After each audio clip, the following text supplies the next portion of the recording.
चीन ने पाकिस्तान को फौलादी दोस्त करार दे दिया। दोस्त मुल्क चीन की जानिब से कहा गया है कि चीन और पाकिस्तान हमा मौसमी स्ट्रेटेजिक पार्टनर और फौलादी दोस्त हैं। CPEC के 10 साल मुकम्मल होने पर चीनी नायब वजीर आजम के दौरे पाकिस्तान के हवाले से चीन की वजारत खारजा ने अहम बयान जारी कर दिया। उनका कहना था कि 2023 चीन की बेल्ट एंड रोड इनिशिएटिव और CPEC की 10वीं सालगिरह है। पिछली दिहाई में बेल्ट एंड रोड इनिशिएटिव और CPEC के नतीजा खेज नताइज हासिल किए। CPEC चीन और पाकिस्तान की दोस्ती के लिए एक नया मयार बन गया। चीनी वजारत खारजा के मुताबिक इस्लामाबाद में मुनक्किदा शानदार तकरीब में नायब वजीर आजम शिरकत करेंगे। इस दौरे से CPEC की तरक्की को अपग्रेड करने में मदद और दोनों ममालिक के ताल्लुकात को मजबूत और गहरा करने का मौका भी मिलेगा। चीनी वजारत खारजा का कहना था कि दौरे के दौरान चीन के नायब वजीर आजम की पाकिस्तान में अहम मुलाकातें भी होंगी। उम्मीद है कि ये दौरा पाक चीन दोस्ती की तजदीद और माजी की कामयाबियों को आगे बढ़ाएगा। चीनी वजारत खारजा के मुताबिक पाक चीन स्ट्रेटेजिक पार्टनरशिप नए दौर में मुश्तरका मुस्तकबिल मजीद मजबूत बनाने में मददगार होगी।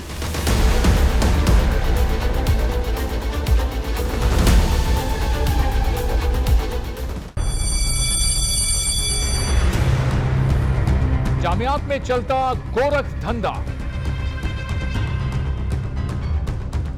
नौजवानों के मुस्तकबिल से खेलने वाली काली भेड़ों के आगे हुकूमत और इंतजामिया मुकम्मल बेबस। मुस्तकबिल के मेहमानों के तहफ्फुज के लिए बोल ने उठाई आवाज, सहाफती फराइज को निभाते हुए पहुंचाई हर खबर अवाम तक। बड़े स्कैंडल से जुड़े तमाम हकाइक रखे अवाम के सामने, क्योंकि बोल है पाकिस्तान का नंबर 1 न्यूज चैनल।